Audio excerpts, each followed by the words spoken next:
pessoal, a paz do Senhor, tudo bem com vocês? Sejam bem-vindos a mais um vídeo do canal Educação Cristã, o seu lugar de aprendizado. Muito obrigada a todos vocês que estão chegando por aqui agora. Deus abençoe a vida de cada um de vocês. E se por acaso você é novo por aqui, se inscreve aqui no canal, ativa o sininho, deixa seu like, deixa seu feedback aqui embaixo. É muito importante saber o que vocês têm achado do nosso conteúdo, ok? Quero começar esse vídeo pedindo aí perdão a vocês de todo o coração. Infelizmente, nós tivemos um grande atraso na postagem das duas últimas aulas do curso de capacitação para professores da EBD. Ocorreram uma série de imprevistos. Infelizmente, não estava sob o nosso controle totalmente. Então, eu quero pedir perdão a vocês pelo atraso na postagem das aulas, mas estamos aqui para poder fechar esse curso e eu peço novamente perdão a vocês e agradeço aí por toda a compreensão que vocês vêm tendo ao longo desse tempo. Deus os abençoe e vamos embora para a aula de hoje. Hoje nós estamos na aula de número 17, onde nós falaremos sobre o professor da EBD em classes infantis, parte 2, onde nós falaremos especificamente sobre metodologia e didática voltada para classes infantis. Nós temos aqui o nosso querido professor Dominguinho, que vem nos acompanhando aí ao longo desse curso, mostrando o conteúdo da aula de hoje. Hoje nós aprenderemos novamente, trazendo para o ambiente de classes infantis, a diferença entre metodologia e didática. Nós caracterizaremos as classes infantis, nós faremos uma metodologia aplicada, uma didática aplicada e também veremos uma aplicação prática. Então, vamos embora? Vamos lá, relembrando, o que é metodologia?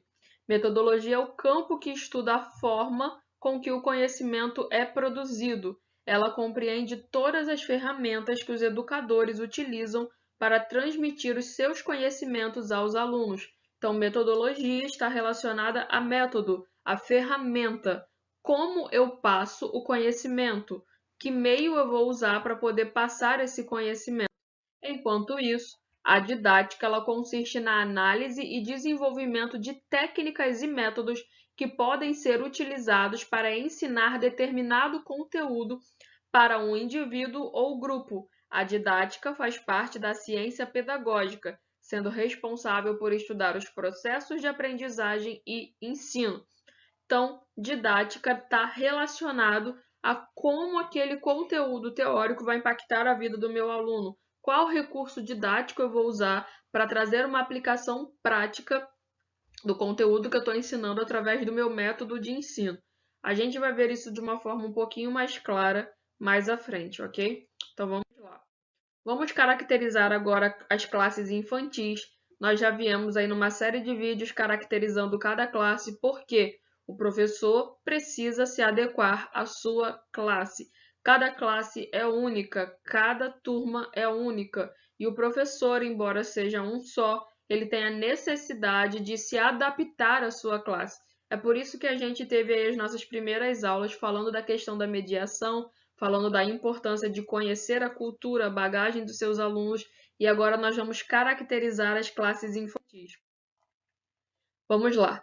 A infância tem as suas etapas e, por isso, é de suma importância ter as classes divididas por faixa etária, pois cada idade demanda uma metodologia de ensino, recursos didáticos e ambientação do ensino. As crianças precisam de estímulos visuais, auditivos, então invista em decorações para a salinha, invista em recursos com música, vídeos, dinâmicas, atividades de colorir, pecinhas e dramatizações, coisas que os façam gastar energia sem perder o foco do objetivo da sua aula. Então vamos lá. É importante salientar que cada faixa etária precisa ter a sua classe. Eu não posso misturar crianças de 3, 4 anos com crianças de 9 e 10 anos, porque são ensinos diferentes, são pessoas diferentes, são métodos que eu vou usar de forma diferente. Eu não falo com uma criança de 2 anos e meio, 3 anos, da mesma forma que eu falo com uma criança de 8 anos. Não dá para eu ensinar sobre a criação do mundo para uma criança de 3 anos da mesma forma que eu vou ensinar para uma criança de 9. Então, é importante a gente ter as classes divididas por faixa etária. Ah, mas eu vou ter só 2 alunos em cada classe. pelo menos esses dois alunos vão estar tendo um aprendizado de qualidade, vão estar tendo o ensino ao seu nível e eles vão poder estar aprendendo a palavra da melhor forma possível. E aí, como consequência disso, cada salinha, cada ambiente, se você não tiver uma sala, não é problema. Cada ambiente precisa ter um estímulo voltado para aquela faixa etária. Por exemplo, crianças menores, geralmente os bebês, né, até os seus 3 aninhos de idade, precisa ter um ambiente que ofereça segurança para eles. Não é legal você deixar num espaço aberto, onde tenha coisas pontiagudas, coisas que possam cair e se quebrar.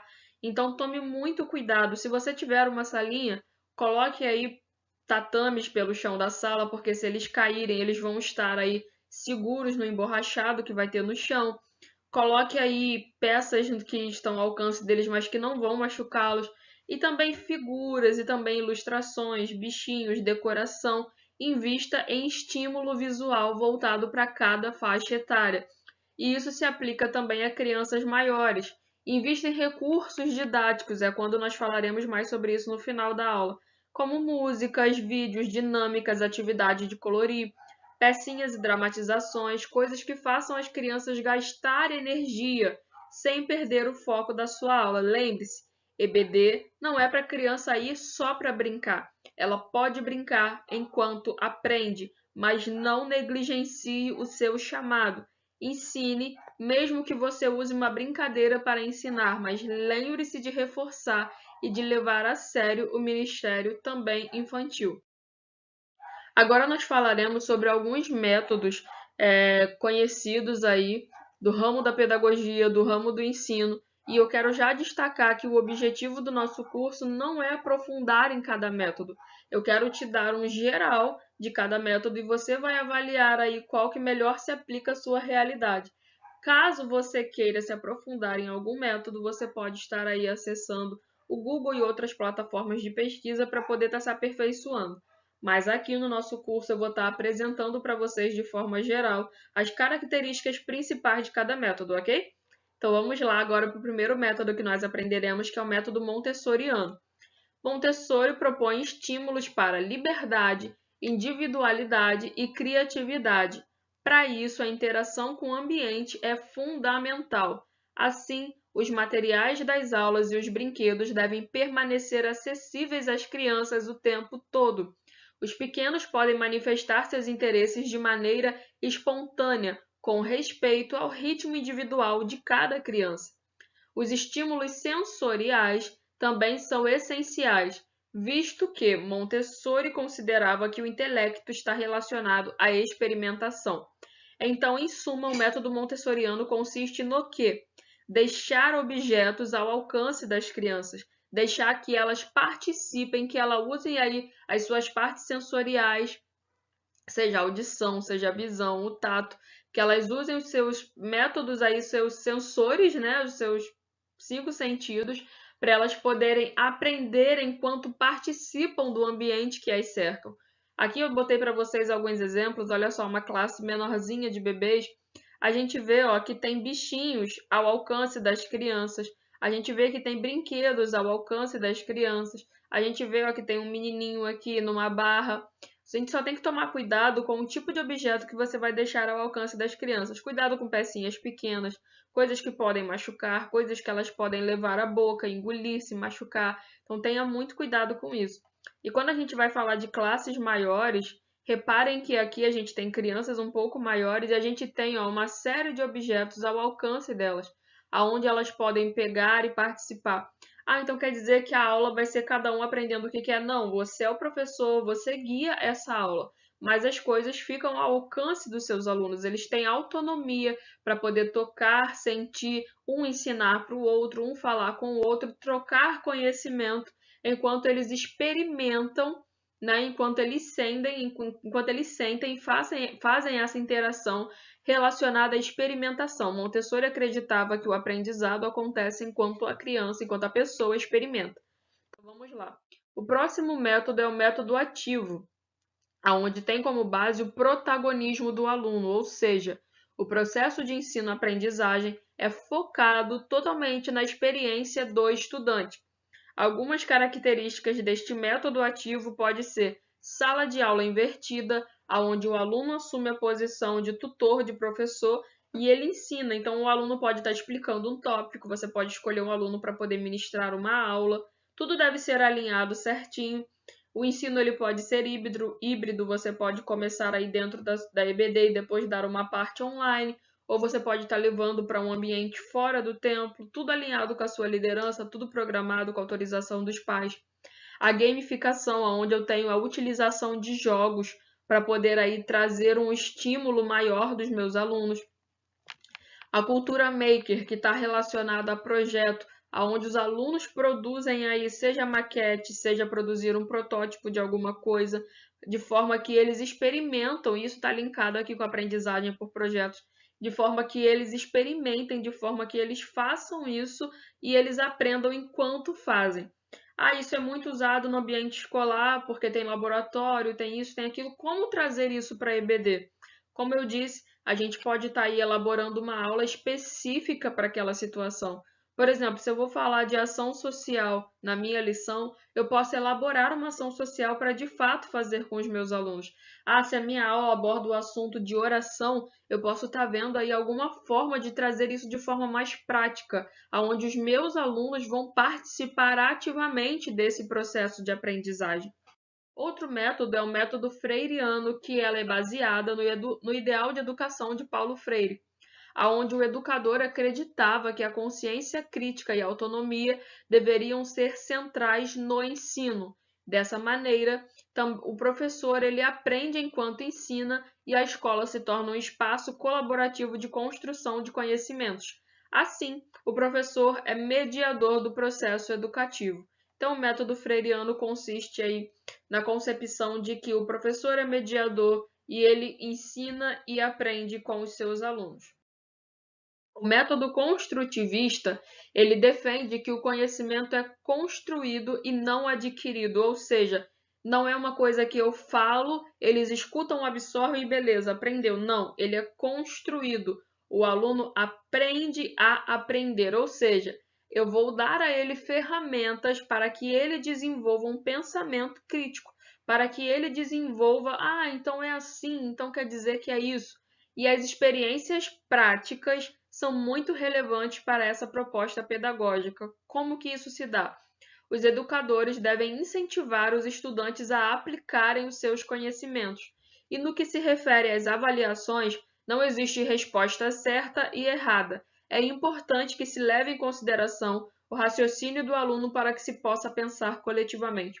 Eu vou falar para vocês aqui um exemplo que eu já presenciei em algumas EBDs, onde no final das aulas tem-se lá, o superintendente vai fazer perguntas relacionadas às lições. E aí agora falando de classes infantis, geralmente a professora manda lá as perguntinhas no papel para o superintendente para ele poder estar fazendo essas perguntinhas e a classe responde. Algumas professoras ensaiam a resposta com seus alunos nas suas salinhas para quando chegar lá dentro do templo todo mundo responder certinho. Mas já aconteceu situação do professor deixar o aluno responder baseado no que ele aprendeu. E aí, quando chegou lá dentro do templo, o aluno deu a resposta com a sua linguagem, com a sua fala, com a maneira que ele entendeu, e a resposta estava correta. Só que foi com as palavras do aluno. Ele não só copiou um texto da revista e repetiu. Ele falou baseado naquilo que ele entendeu. E o superintendente disse: não, a resposta está errada.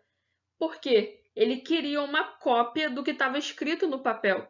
Então, repare que o seu aluno ele não deve decorar. Decorar não é aprender. Você vai estar decorando, mas não garante que você de fato entendeu o que aquilo quer dizer. Então, o método construtivista está baseado nisso. O aluno aprende a aprender, ele passa a ter um pensamento crítico e ele passa a responder baseado naquilo que ele entendeu.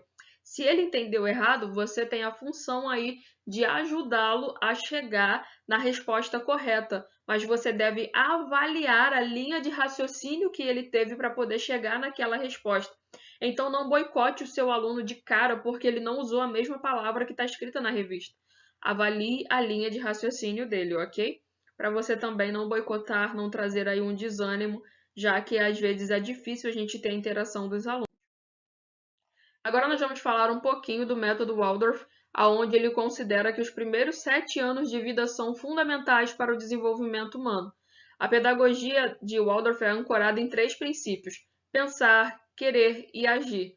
Com isso, tem o objetivo de formar indivíduos mais livres, conscientes e responsáveis, o que precisa ir além do aprendizado puramente intelectual. Então, as aulas baseadas nessa metodologia, elas têm a presença marcante de artes, contato com a natureza e trabalhos manuais. A aprendizagem é dividida em ciclos e não em séries, como acontece na educação tradicional. Eu trouxe aqui para vocês uns exemplos, onde a gente tem aqui música envolvendo os alunos, onde a gente tem aqui plantio envolvendo os alunos. Aí eu quero trazer para vocês um exemplo prático baseado aí, trazendo para o ambiente da EBD. Na igreja a gente tem músicos, na igreja a gente tem instrumentos musicais.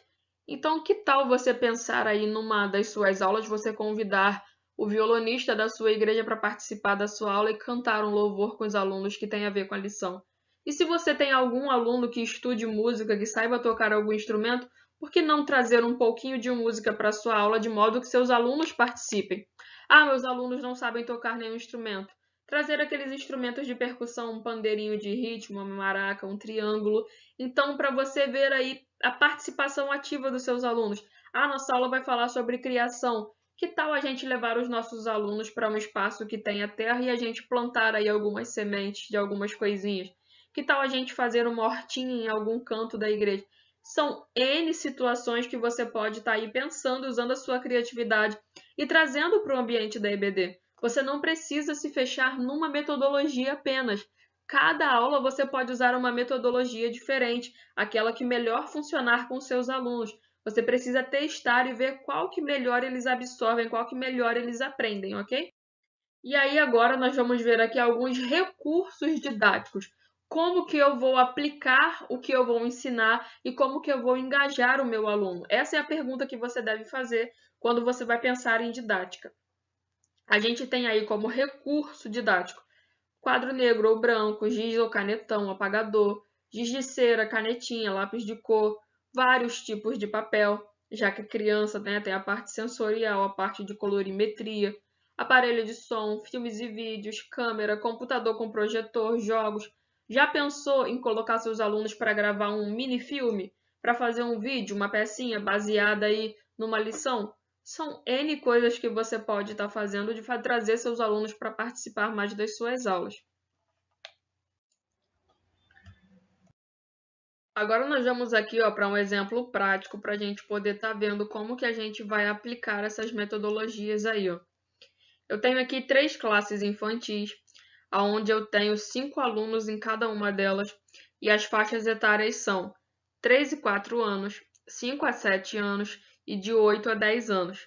Agora eu vou escolher um método pedagógico para cada classe, lembrando que isso daqui não é regra. Como eu disse para vocês, vocês podem estar escolhendo um método para cada tipo de aula e aplicando da melhor forma possível.